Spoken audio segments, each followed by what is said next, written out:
রাজ্য সরকারি কর্মচারীদের বকেয়া ডিএ নিয়ে ইতিমধ্যেই খুবই গুরুত্বপূর্ণ খবর চলে এসেছে।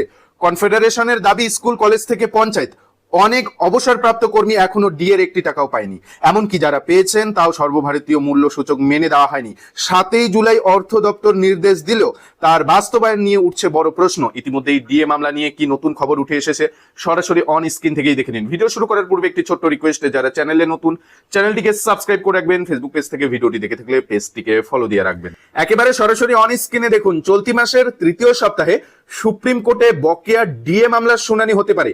সেখানে রাজ্য সরকারি অনুদানপ্রাপ্ত প্রতিষ্ঠানগুলির অবসরপ্রাপ্ত কর্মী, শিক্ষক, পেনশন প্রাপকদের পঞ্চম বেতন কমিশনের বকেয়া ডিএ এখনো একেবারেই না পাওয়ার বিষয়টি তুলতে চাইছে মামলাকারী মূল সংগঠন।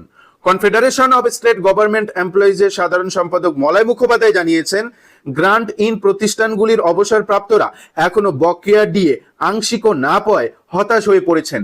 তাছাড়া বকেয়া ডিএ যারা পেয়েছেন তাদেরও সর্বভারতীয় মূল্য সূচকের ভিত্তিতে তা দেওয়া হয়নি।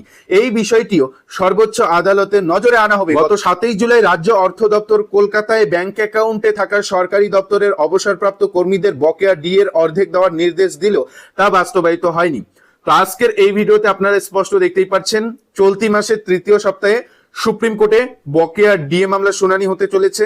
সেখানে কোন বিষয়গুলি উঠে আসতে পারে সে বিষয়ে আপডেট জানানো হয়েছে।